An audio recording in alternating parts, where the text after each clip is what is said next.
This week's episode is sponsored by Electric Collab, a psychology-based branding and web design studio that positions founders to win more premium clients with a brand they're wildly proud of. If you want to serve a premium audience, you need brand messaging, design, and a digital presence that reflects the elevated quality of your work. Spoiler alert, Electric Collab is my brand studio. So if a rebrand has been in your mind, I would love to meet you. Learn more by visiting electriccollab.com. Now on to the episode. Welcome to Curious Life of a Child-Free Woman. I'm Emily Paulsen, and October is my favorite month of the year. The air feels crisper, the nights grow longer, and there's a certain magic in this season that makes anything feel possible. This month, our conversations take on that same spooky energy. We're going to play with mystery, celebrate the unusual, and find meaning in the things that spark our imagination. If one episode a week isn't enough for you, you will find a special Halloween bonus waiting on Substack. For now, let's dive into this season and see where our curiosity takes us.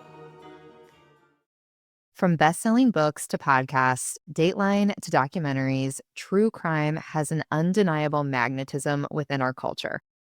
It's fascinating because these stories are nightmares. We desperately want to avoid any of this happening in real life, yet we cannot pull ourselves away from this content. Today's guest, Jen Schaffer, is one of the best in the true crime business. Her dad was a homicide detective, so she grew up surrounded by these real-world cases. And she combines that background with her criminology research to tell intense yet complex stories through her top true crime podcast, Crude Acts. Jen looks past the headlines and sensationalism to understand what these events say about human behavior. And I'm excited to have a conversation about what this crime fascination says about all of us. Welcome, Jen. Thank you very much. That was a really nice intro. I really appreciate it. Well, it's all true, and I appreciate you coming on the show. True crime is just such a fascinating phenomenon. I say the word phenomenon, and then I almost instantly feel like, is that even an appropriate way to describe it? So I'm excited to have your perspective as somebody who's in this business, but I'd love to start by understanding how you got here. What was it like to grow up with a dad who was a homicide detective? Back as a kid, I was watching all this true crime stuff before it became the phenomenon that it is. So my dad worked on this case in Baytown, and it was this really intense homicide case. And I was 10, 11 years old, and he was on the TV show A Current Affair. We're going to have to go back for some people because this is the 1980s. It was originally an Australian show. The US picked it up. And it was the true crime before all these shows came out. There was no cold case files. There was no Dateline. There was no anything like that. You had A Current Affair. I'm a kid. He's on the show. He's going over this case. And I was mostly obsessed with the fact that he was on TV because that was such a big deal back then. I watched it, and that's my dad. That's my dad. I took it to show and tell, which was maybe a sketchy show and tell thing that I did. But I took it there. I was obsessed with the TV aspect of it. But then as I watched it over and over just to see my dad on there and think I was cool, I realized that the case settled into my brain. And it had been there. That's actually season 2 of my podcast. This case just buried in there. I watched it multiple times. I could quote parts of it. And the part that stood out to me from the very beginning was this line. This guy was the reporter that went out in the field. So he comes out to Baytown. He's talking on his microphone and talking about Baytown, where I lived. This is what he said. "Welcome to Baytown, boring, honest Baytown, where young girls' dreams go up in smoke." And I was like, what are they saying? What does he mean by that? So that was that part of it. My dad picked on me, of course, because he thought it was, oh no, your dreams are going to go. But I watched it over and over again. I listened to this case. I got obsessed with this case. And then intermittently throughout life, because you go to junior high school, off to college, went to Baylor, went to University of Houston. But I would ask my dad every now and then, hey, what happened with that Merritt and Sandy trial? Oh, yeah, there was this new information, but nothing happened. I've always been serial killer documentaries, cold case files when it did come out in the early 2000s, late 90s. I started watching all those shows. There was stuff on PBS back in the day before you could really find a lot of the stuff. So it was almost two separate things. I was a creative writing major at U of H, and I knew I wanted to create and write. And then, of course, this weird little obsession with true crime that didn't have an outlet at the time or didn't have any place to watch it, not like it does today. And I'm like, why don't I do a podcast? Why don't I take what I love about writing and creating and telling stories and what I like about this true crime world and the things that have happened, and then my hometown on top of it. Then I got to researching it. And then from there, it just became an obsession. It's so personal when it's happening in your town and people are talking about your town, representing your town, and you said that line, you clearly still have it memorized. It was so meaningful to you.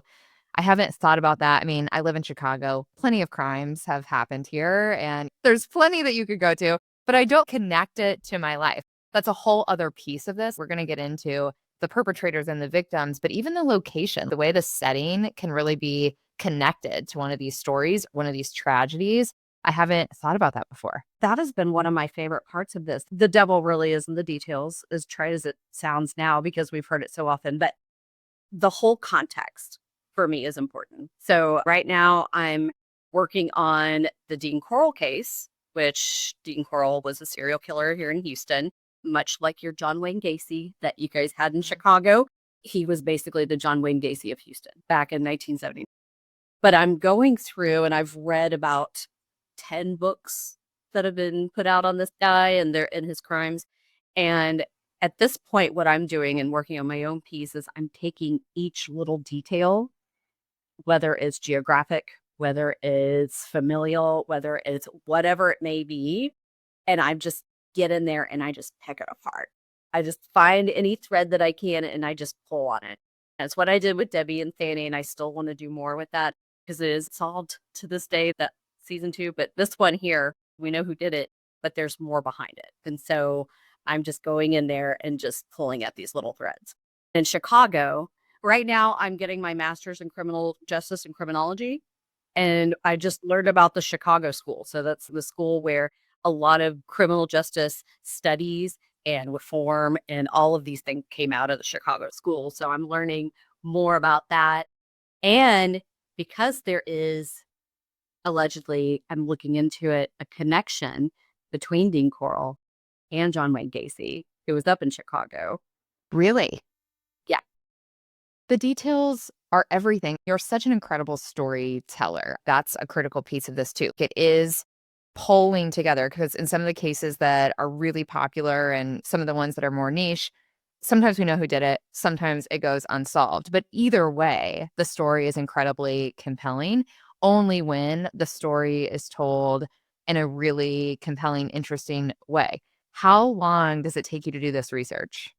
It depends on what it is. I'm still researching a lot of things that I've already even finished and completed and put out there. The Debbie and Sandy case being one. I think I'll research probably who killed Debbie and Sandy case for the rest of my life. There's always new things to find out. There's always some little stone to turn over with this one. So let's say with the Dean Corll thing, it's taking me to compile everything about a year. Just reading, going through. I was researching it on season 1. I just did one episode on it. And the more books I read and the more theories and ideas about him, this was a case where the facts are just so limited because this serial killer was shot and killed and was never brought to trial and was never at his day in court. So all of the stories that we know are from his accomplices. So I've had to go in and really, really dig in deep. And so it takes me a really long time to do it. Then I have to fact check all these things that I find out, right? And I have to, does this link to this, link to this, and just making sure that it all fits together. Then I write it out like I would for a newspaper, magazine, whatever. I'm actually writing a book out of it, but I try to condense it down as much as I can. And I read it. I have it a little bit memorized. So when I go in there to read it, it doesn't sound like I'm reading it. And hopefully my excitement and authority of the case comes through when I tell it. That's just the goal. I listen to your show and the authority absolutely comes through, but I'm glad you shared that. I feel like that's a question I always have when I listen to people's podcasts, and I don't think it's appreciated to the extent that it could be, how much time, energy, effort goes into putting together the pieces. And then, as you said, fact checking. We could just Google stuff and throw something out there from ChatGPT, but clearly that's not what's meaningful to you, and that's also not out of respect to the real story. So to find the real truth in this is hard. I will say I have ChatGPT and I've Google AI'd and I've gotten to arguments with him. And I won, I think. I totally went into an argument with because I knew something is fact because I double checked it. So there is a lot of misinformation. Sometimes I'll get something like, ooh, that's a juicy nugget. And then I'll go to look it up and I'm like, yeah, you're wrong. You do have to be careful with the things that you look up. It's a great tool. I think AI at this point is helping me with my writing and so I don't have to spend so much time making it pretty and making it cool sounding. So I get my research together. I know what my facts are. I'll type it out. I'm like, oh, that sounds really good. And then I'll dump it into Pseudowrite or something. I'm like, make it pretty. So AI assisted all the way. AI generated, stay away. AI assistant, go with it. Yeah, we're on the same page. It's not going away, so figuring out how to embrace it without actually muddying the waters of reality, I think that's our task as AI users. But let's go back to this story piece, the true facts that you're working so hard to put together. I feel like true crime, it feels like it's always flirting with the line of being so raw and real and gruesome.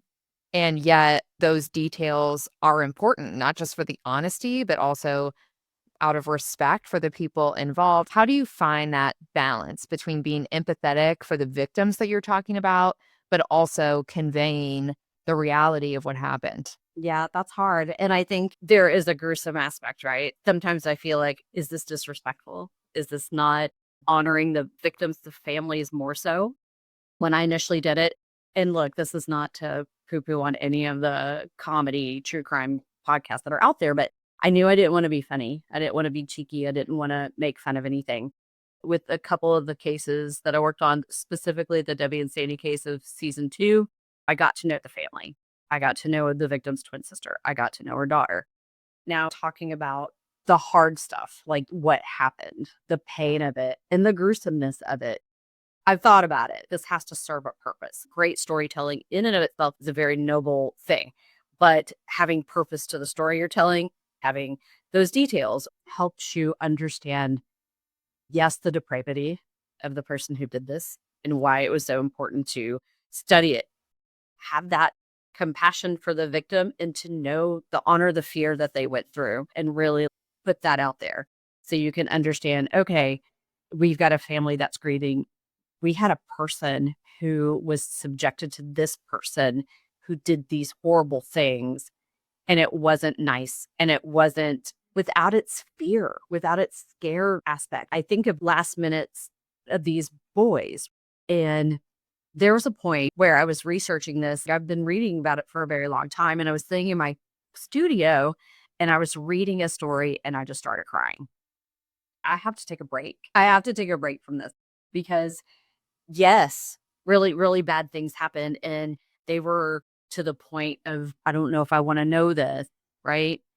It exists, and hopefully one day I don't have a job because our humanity's evolved to where these people and these things and these stories cease to exist, and that would be magical and wonderful, but right now, it's just not the reality.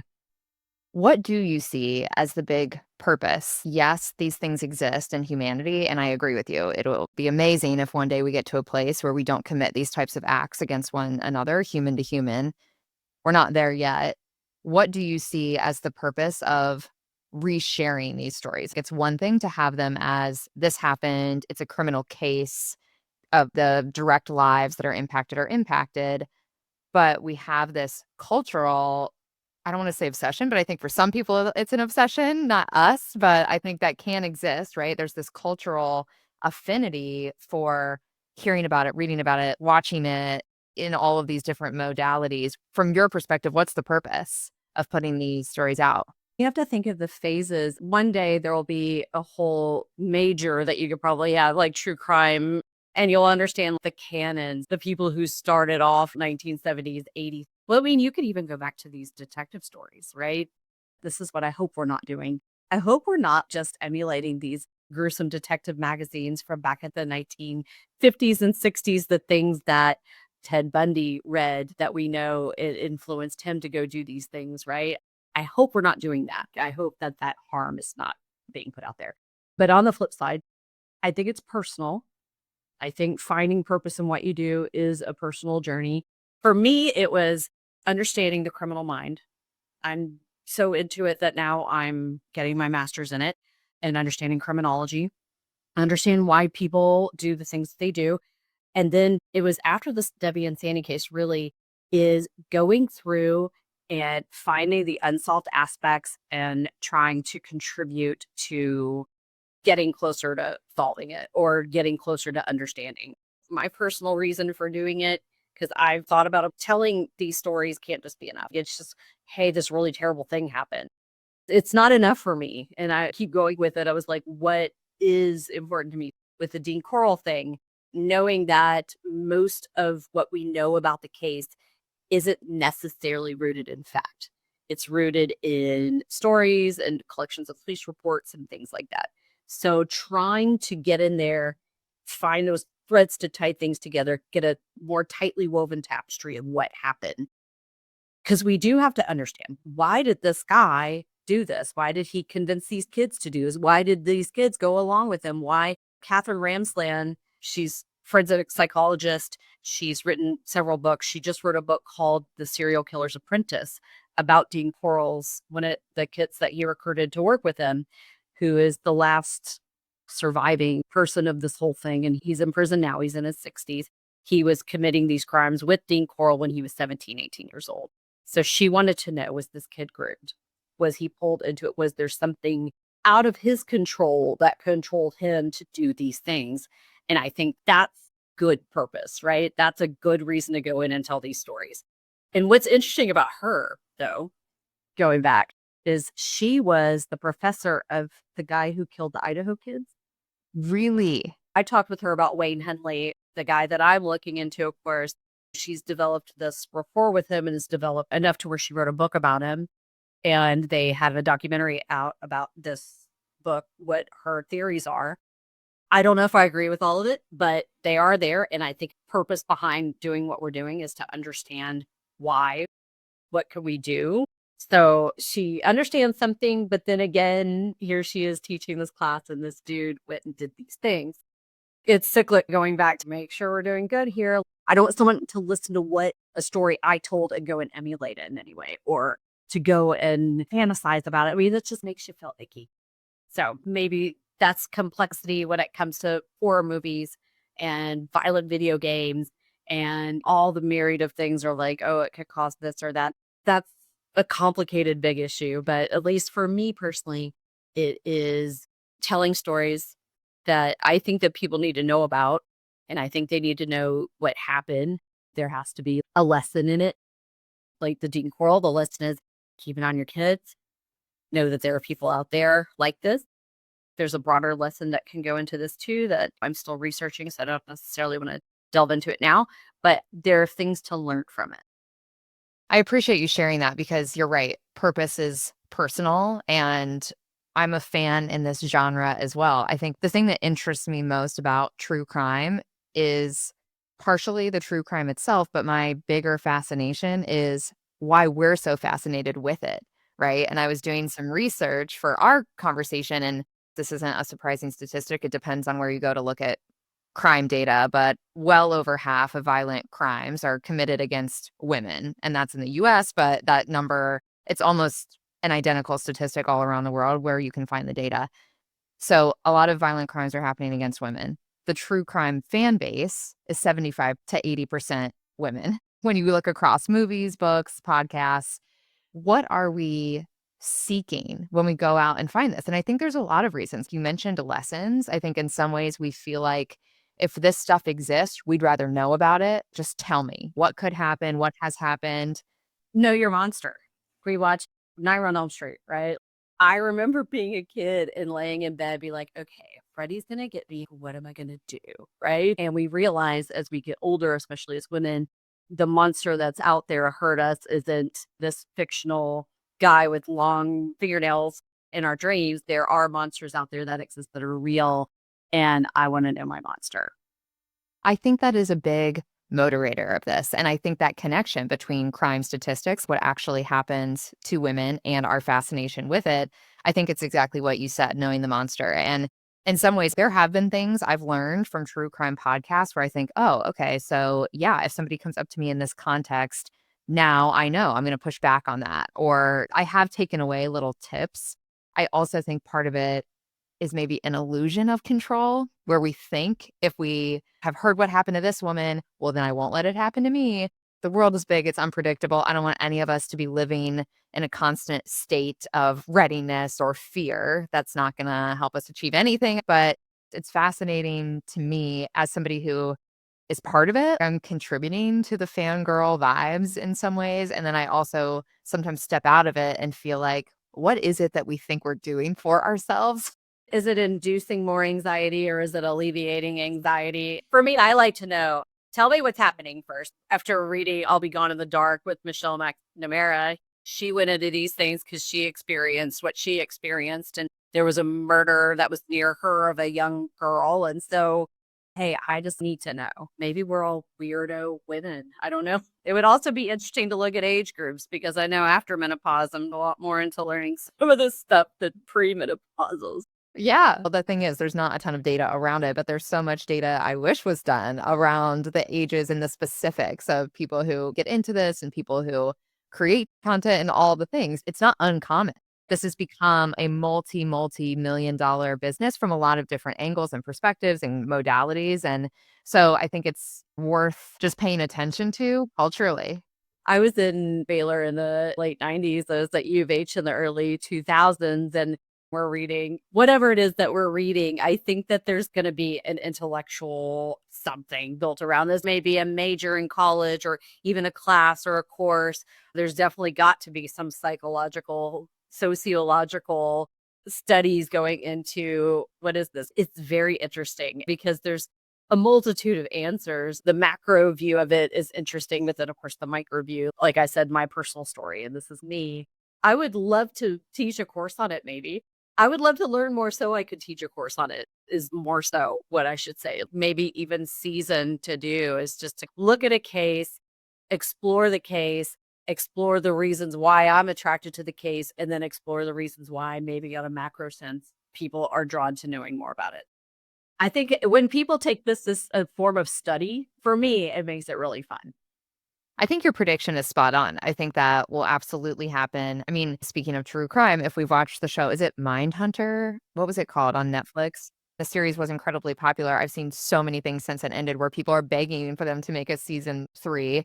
And I think that show was interesting because it reminded us just how recent even the idea of a serial killer is, or that definition and criminology and these departments within the FBI. We think this stuff has been happening forever. And when you listen to true crime podcasts where they're covering cases that happened in the 1800s, 1700s, so people have been doing quote unquote evil things as long as we've had people. We haven't had the documentation tools that long to capture this stuff or to study or to prosecute these things. So I think it's interesting to think about how that's evolved in the criminal justice system. I think you're right. This will become an intellectual major or area of study or focus. You are definitely qualified to be a professor, by the way. You can do that now. You never know. I went on a trip to England and we were there for about 3 weeks. While I was in London, I had to do a Jack the Ripper tour. The history of it, we were documenting things back then, but they were indeed happening. And especially in England, I saw the photos. It's really bad. And the fact that one of the theories of one of the guys may have come over here to the United States. They never figured out who did it. I think that's fascinating. I watched one documentary where they took 3 of the people who've studied this intellectually through university, and they have their theories of who did it. But one of them is a guy, he did it over here in London. He moved to Missouri. And that's where that was. Now I want to go to Missouri and look up early 1900s, any murders like this, anything that is the same as over there. I think the people who are really good at this, like watching and reading, are history nerds because it is the context of this crime that happened in what was going on in the town, city. I love even the politics that are going on, who's leading up what. I didn't know during this Debbie and Sandy case, that we had a big oil glut in Texas and in Baytown. That was an oil town. It was hurting financially, and that all this illegal business sprouted up because of it. So I started to find, oh, when we're talking true crime, we're not just talking about, oh, these women were murdered. This is gruesome. This is awful. There was a whole thing of crime going on around it too. And there's all these things that contributed to this person doing that. So I think when you got historians and true crime, put us all together and we could just paint this huge picture. And that's when you realize, when you go through old cases, why didn't they ask that? Why didn't they dig into this? Jeffrey Conan, I looked up his yearbook and pulled out who could have been his friends so I can contact his friends. And there's no reports on this. And they thought he was just this runaway, so they didn't really do anything anyways. There's a whole problematic aspect to that. But when you put it in a historical lens and you start to paint the whole picture around it, I think you could find out a whole lot more information. We know that detectives have so much on their plate. They can't go in to each person and examine their entire world and all of the many colors that it is. But I can, because I like this stuff and looking into it. Fran Lebowitz is one of my all-time favorite writers and cultural critics, and she has nothing to do with true crime, but she talks about art and people taking art or artists out of context and how that's so unfair that it depletes the art because art can only exist within context and it's a product of its time. And crimes are the same way. We've had darkness and people in our behavior since the beginning of time, but the socioeconomic realities, the environmental factors, the political tension. Yeah, there's so much that's happening that contributes to some of these acts. And I think taking them out of context can dehumanize the people involved on both sides. And it does take a really well painted picture. If our goal is to understand what happened and try to learn from it for the future, I think the more context we have, the better. And to your point, it takes a lot of time and research and energy to put that together factually. So, from that perspective, I think the true crime content world could play an important part where detectives don't have the bandwidth or the resources or whatever. I mean, the end goal is to prosecute people, but some of these things we're studying, everybody involved is dead. So, I still think from a human behavior understanding perspective, there's a lot to learn. There's a whole lot to learn. On top of it, I've built a unique career, but the reason I even thought of looking at things that way was because I was a creative writing major and what it took to create a good story. So to create a good story, you complicate your characters, you understand the context, you understand everything. Fran Lebowitz said, that's the art. It has to be this wide, full picture. And history should be absorbed the same way. I used to think I didn't like history just because it was all history of wars, and that's valid. But what was this mathematician doing? What was your average baker doing? I want to understand all of these things to fit into the whole picture of there's more to life than this, and there's more to the story than this. And I love time eras. I love understanding all of these things that could happen all simultaneously. We're all this amoeba of stories, right? From the interactions and the relationships you've built with families or people who are really close to victims, do you think people want their stories told or want their family members' stories told? Or is there a large variety in the feeling from people who are directly involved? There's definitely variety. There are people that don't. You want to respect that. There are people that do. And going back to Mine Hunters, the whole reason I'm like, okay, pick up season 3 because they just started on Dennis Rader and I want to know BTK killer, right? I just saw a documentary on Netflix about his daughter. So not even just the victims' families, but the killer's families. And with her, she is at odds with her family because she's talking about it. If the family doesn't want it talked about, then you don't want to talk about it. But if you feel like it's important, you should talk about it. I haven't gotten to that point yet with a case. We'll see with Dean Corll. I know that they've been pretty okay with it being that there's books written. If this author talked to them, they participated in this documentary, then they're okay with the story being told.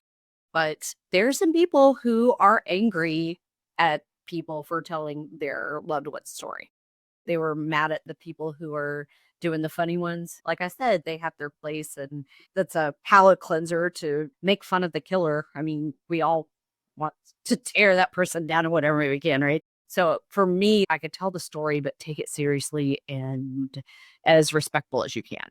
I do think we all have a personal responsibility as people creating it, sharing it, watching it, resharing things that we engage in, that fine line between our curiosity, maybe even wanting to honor someone's story and being realistic about the ripple effect for the people involved. Even these killers, like you said, we want to tear them down, we want to demonize them and villainize them. And yet, they may have a brother, they may have a sister. That person didn't ask for this to become their whole family name, their whole identity, their whole history. I think it's important to remember the humanity, even of the killers. I can't believe I'm saying that because I'm not at all trying to bring empathy, but just nobody is a person that exists in a vacuum.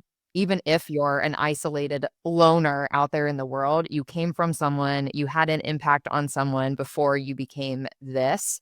And I think just remembering with our curiosity related to true crime and everything else that we ask about or dig into may start as a natural, innocent wondering, but just remembering how we approach it, there is a ripple effect of all of those inquiries. Right. Sometimes you're telling secrets.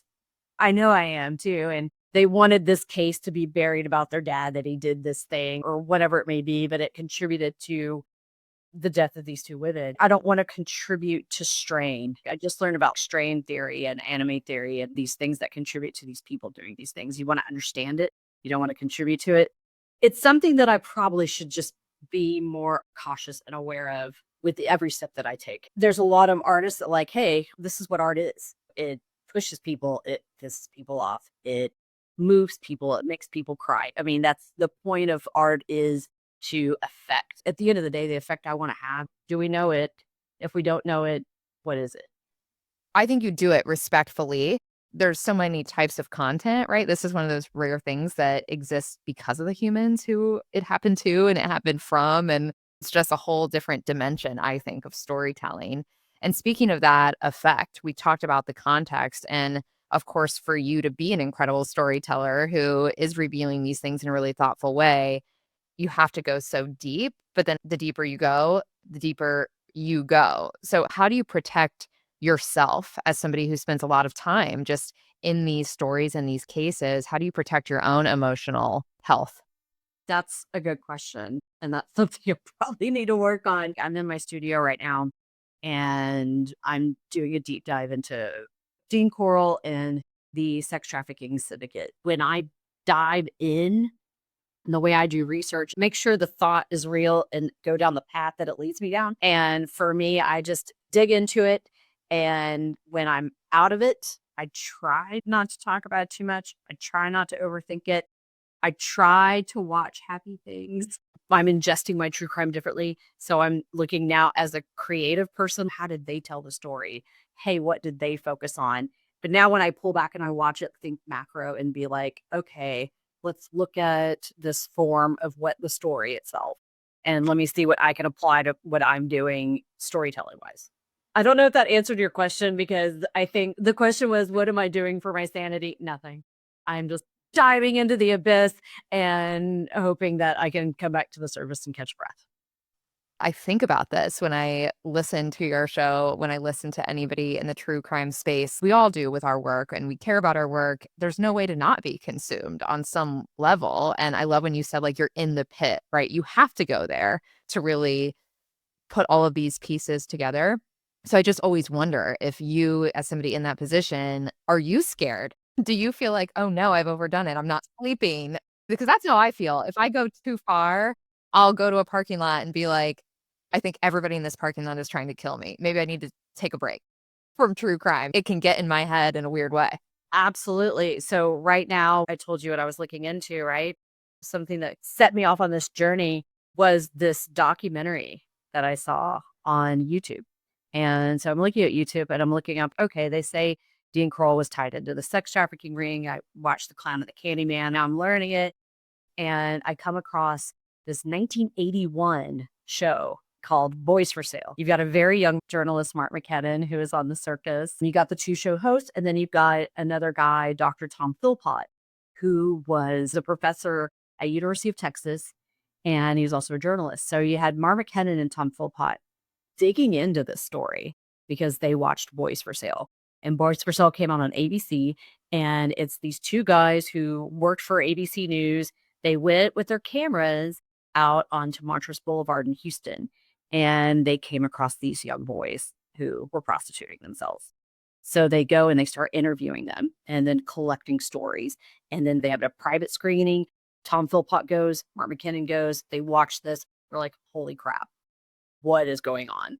So they start digging into it and they start finding out information that is very troubling. They said the biggest bank in Houston tried to stop the story. They said, if you run the story, we're pulling our funding. There's a lot more than just that. And so I'm like, well, who was the biggest bank in Houston in 1981? And so you start to pick all these things. I watched the show 10 times so I could just pull. They said this, they said this, they said this, they said, okay, now let me take each of these things and start to look into it. Then you discover that Tom Philpott was actually threatened. People threatened him, that journalists who were looking into this had acid thrown in their face and they were kneecapped, and all these terrible things were happening to these journalists. Dr. Tom Philpott was killed. And another guy, a professor up in Chicago, or at least in Northern Illinois University, he was following the same story. He traveled down to Fort Lauderdale. He was killed there while digging into the story. So this could be a dangerous thing if you're uncovering the wrong thing, the wrong person of the wrong topic or whatever it may be. Now I'm looking into this thing and these big names start to come up. When I was looking in the Debbie Sandy case back then, big names were coming up of illegal things that were going on back then. And while I don't think I'm necessarily in the danger now as they were back then, because it was uncovering a story that nobody knew about, we know things now. This has been going on for decades, if not centuries, the oldest profession, right? And for me in this one, when you talk about what keeps you going, I get obsessed with that. I'm like, if you're hurting kids, let's go. I'm going to come find you. Game on. And I think that's how a lot of people are feeling about this Epstein thing. We're done. You guys aren't doing this anymore. I do picture myself as one of these reporters or investigators going in and digging into this, especially the Debbie Sandy case. I've had people tell me, you need to be careful. So there's this part of me that's, yeah, that's scary. But then there's this part of me like, ooh, I'm onto something. Totally. This is another layer of this, right? You want to believe there are psycho killers out there and psycho sexual predators, everything that we talk about as the worst crimes. We think there's these crazy people who perpetrate these crimes, then there's victims, and then there's the rest of us that didn't even know it was happening. And as soon as we know, we put a stop to it, right? We all come together and it's like, whoa, now this has been revealed. Let's have criminal action and put a stop to this immediately.